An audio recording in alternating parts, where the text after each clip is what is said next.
जय श्री कृष्णा दोस्तों, मैं संदीप बघेल आप सभी का मेरे YouTube channel maths by Sandeep में हार्दिक स्वागत करता हूं। आज हम आपको शंकु कोण पर आधारित कुछ कॉन्सेप्ट बताएंगे, उसके कुछ फॉर्मूले बताएंगे।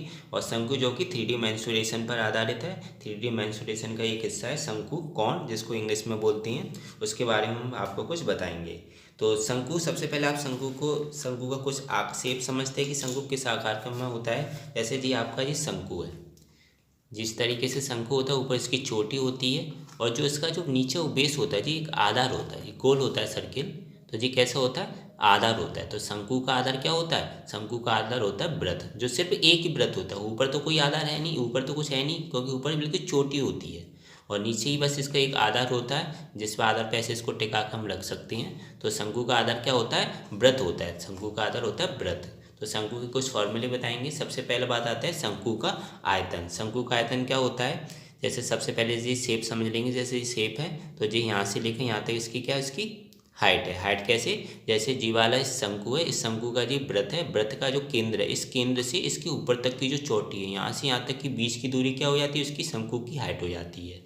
तो जी होगी शंकु की हाइट हो गई, इसको बोलते हैं लंबवत ऊंचाई। इस वृत्त के केंद्र से नीचे जो शंकु का जो आधार है ना वृत्त, उस वृत्त के केंद्र से उस चोटी तक की ऊंचाई, वो सीधी लंबवत ऊंचाई, बिल्कुल बिल्कुल परपेंडिकुलर हाइट। जैसे जी बिल्कुल परपेंडिकुलर हाइट को बोलते हैं, 90 डिग्री एंगल पर बनती हुई जाए तो वो होती है लंबवत ऊंचाई। तो वो क्या होती है, एच होती है। अब तिर्यक ऊंचाई क्या होती है, जिसको हम बोलते हैं एल। एल क्या होती है, जैसे जी शंकु हमने ऐसे रख दिया तो इस शंकु के जैसे जो लिटी हुई हाइट होती है ना, जैसे जी शंकु है तो इस शंकु की जी वाली हाइट देखो जी, ऐसे झुकी हुई हाइट जी वाली हाइट होती है।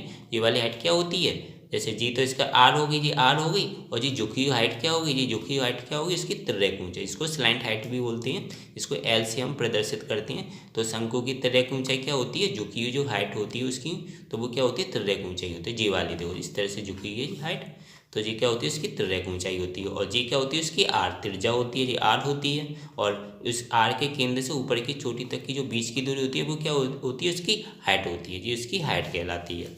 तो शंकु का आयतन क्या होता है, शंकु का आयतन होता है 1/3 पाई r स्क्वायर एच। शंकु का आयतन मतलब वॉल्यूम क्या होता है, 1/3 पाई r स्क्वायर एच जी। 1/3 को मैंने सर्किल क्यों किया है, इसमें आपको एक चीज़ मैं बताऊंगा। जो शंकु का जो आयतन होता है, ध्यान रखना बहुत इंपॉर्टेंट चीज़ है कि शंकु का जो आयतन होता है वो उसी आधार वृत्त पर, मतलब जैसे एक इसका आधार वृत्त क्या है जी, सर्किल है, इसी सर्किल से एक हम क्या बनाए, बेलन बनाए। जैसे इधर भी वही सर्किल हो, ऊपर भी वही सर्किल हो, तो ऐसे एक बेलन बनेगा। तो जो शंकु का जो आयतन है उसी आधार वृत्त पर बने बेलन के आयतन का कितना होता है, 1/3 होता है। कितना होता है, 1/3 होता है। मतलब अगर इसका आधा मैंने जी वाला सर्किल ले लिया तो इसी सर्किल से मैं एक क्या बनाता हूँ, बेलन बनाता हूँ। बेलन में क्या होता है, दो सर्किल आएंगे, जी सर्किल ऐसे नीचे आया, ऐसे ऊपर भी आएगा सर्किल, और उसको हम क्या बना दिया, बेलन बना दिया है। तो उस बेलन का जो आयतन होगा और इस शंकु का जो आयतन है उस बेलन के आयतन का कितना होगा, इस शंकु का आयतन उस बेलन के आयतन का होगा 1/3। तो जो शंकु का आयतन होता है वो उसी आधा वृत्त पर बने बेलन के आयतन का कितना होता है, 1/3, 1/3 होता है। तो शंकु का आयतन क्या होता है, 1/3 पाई r स्क्वायर एच। देखो बेलन का आयतन सिर्फ पाई r स्क्वायर एच होता है, तो शंकु का आयतन क्या हो जाएगा, 1/3, बस उसका 1/3 होता है। तो शंकु का आयतन हो जाएगा 1/3 पाई r स्क्वायर एच।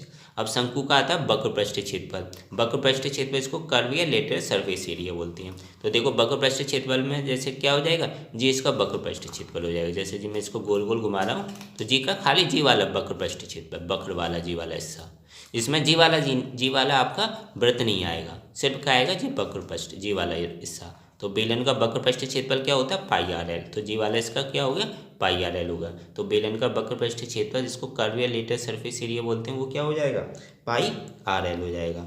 ये हो जाएगा पाई आर एल। अब शंकु के आधार का क्षेत्रफल। शंकु का आधार क्या होता है, आपको पता है शंकु का आधार होता है वृत्त, एक ही वृत्त होता है शंकु के आधार में। तो शंकु का आधार का क्षेत्रफल क्या होता है, वृत्त का क्षेत्रफल। वृत्त का क्षेत्रफल क्या होता है, पाई आर स्क्वायर। और शंकु से भी एक तरफ से वृत्त सर्किल के आकार में होता है, शंकु से भी एक तरफ ही होता है। देखो उसमें जो वृत्त है एक ही तरफ ही होता है, ऊपर तो वृत्त नहीं होता है। तो शंकु सिर्फ एक तरफ से वृत्त के आकार में होता है, सिर्फ एक ही वृत्त होता है इसमें। तो एक तरफ से किसके आकार में होता है, वृत्त के आकार में होता है।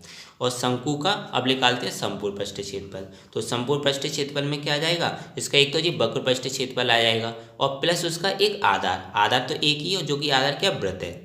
तो शंकु का वक्र पृष्ठ टोटल सरफेस एरिया क्या हो जाएगा, शंकु का संपूर्ण पृष्ठ क्षेत्रफल, जिसको क्या बोलते हैं, total surface area. Total surface area, तो वो क्या हो जाएगा आपका टोटल सरफेस एरिया में। टोटल सरफेस एरिया में आपका एक तो शंकु का क्या आ जाएगा, शंकु का वक्र पृष्ठ आ जाएगा, वक्र पृष्ठ क्षेत्रफल आ जाएगा, और इसका एक आधार, आधार क्या है उसका, एक ही आधार है जिसको आधार क्या है उसका वृत्त है। तो शंकु का वक्र पृष्ठ क्षेत्रफल प्लस 1 गुणा आधार का क्षेत्रफल, तो वो क्या हो जाएगा शंकु का संपूर्ण पृष्ठ क्षेत्रफल। और वक्र पृष्ठ क्षेत्रफल जो अभी मैंने लिखा है वो कितना होता है, देखो अभी इसमें लिखा पाई आर एल, जी वक्र पृष्ठ क्षेत्रफल है। शंकु का वक्र पृष्ठ क्षेत्रफल कितना हो जाएगा, पाई आर एल, और 1 गुणा आधार, आधार तो इसका सिर्फ वृत्त ही होता है, एक ही होता है वृत्त, तो 1 गुणा आधार का क्षेत्रफल होता है 1 गुणा पाई आर स्क्वायर, क्योंकि वृत्त का क्षेत्रफल क्या होता है पाई आर स्क्वायर। तो वक्र पृष्ठ क्षेत्रफल पाई आर एल लिख लिया, और आधार का क्षेत्रफल 1 गुणा पाई आर स्क्वायर, तो pi r l plus pi r square. इन दोनों में से क्या करेंगे, पाई आर कॉमन ले लेंगे, तो पाई आर कॉमन ले लिए तो ब्रैकेट में क्या बचा, एल प्लस के आर। तो शंकु का संपूर्ण पृष्ठ क्षेत्रफल टोटल सरफेस एरिया क्या होता है, पाई आर और ब्रैकेट में एल प्लस के आर।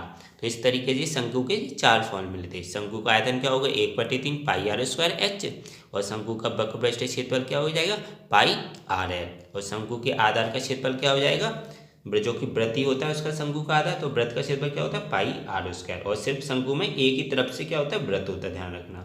और शंकु का संपूर्ण पृष्ठ क्षेत्रफल क्या हो जाएगा, वक्र पृष्ठ क्षेत्रफल प्लस उसके आधार का क्षेत्रफल, तो दोनों को सॉल्व जोड़ेंगे तो क्या आएगा, पाई आर ब्रैकेट में एल प्लस के आर। तो ये शंकु की चार जो फॉर्मूले थे, काफ़ी इंपोर्टेंट फॉर्मूले हैं।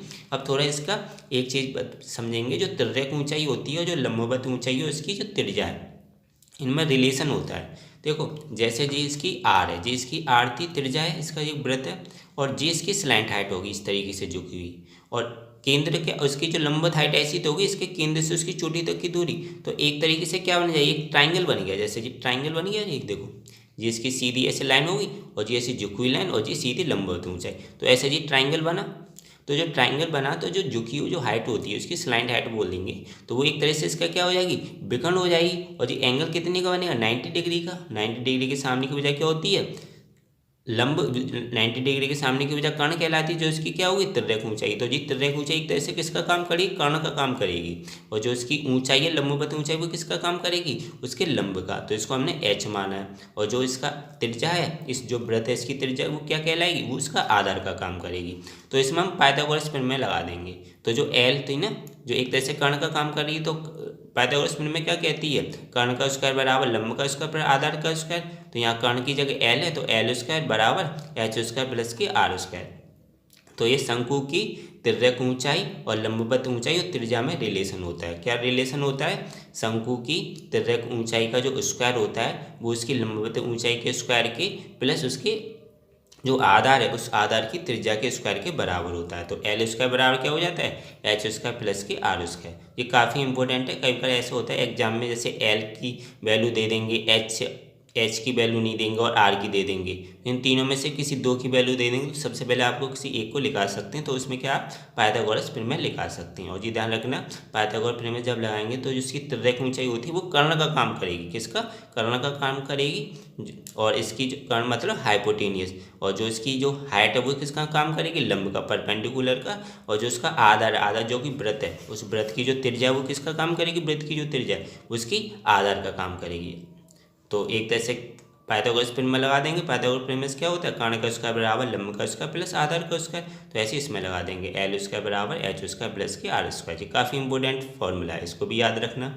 और शंकु के ये चारों फॉर्मूले हैं। शंकु का आयतन 1/3 पाई आर स्क्वायर एच, शंकु का वक्रपृष्ठ क्षेत्रफल क्या होता है पाई आर एल, शंकु के आधार का क्षेत्रफल एक ही आधार होता है जो कि क्या होता है वृत्त होता है, उसका क्षेत्रफल क्या होता है पाई आर स्क्वायर, और शंकु का संपूर्ण पृष्ठ क्षेत्रफल जो क्या होगा पाई आर एल प्लस के आर। और शंकु संपूर्ण पृष्ठ क्षेत्रफल में क्या आता है, उसका वक्र पृष्ठ क्षेत्रफल और एक उसका सर्किल जो कि क्या है उसका पाई आर स्क्वायर।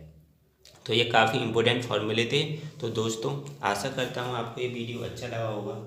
अगर वीडियो अच्छा लगा है तो लाइक करना बिल्कुल मत भूलें, शेयर करें ज़्यादा से ज़्यादा फ्रेंड्स फैमिली मेम्बर्स के साथ। और अभी तक अगर आप चैनल को नहीं सब्सक्राइब की हो तो चैनल को जरूर सब्सक्राइब करें, बेल आइकन दबा के ऑन नोटिफिकेशन में रखिएगा। इससे क्या होगा कि जब भी मैं वीडियो डालूंगा आपको इस वीडियो का नोटिफिकेशन मिल जाया करेगा और आप इस वीडियो को देख लिया करेंगे। मिलता हूँ नेक्स्ट वीडियो में दोस्तों, थैंक यू सो मच।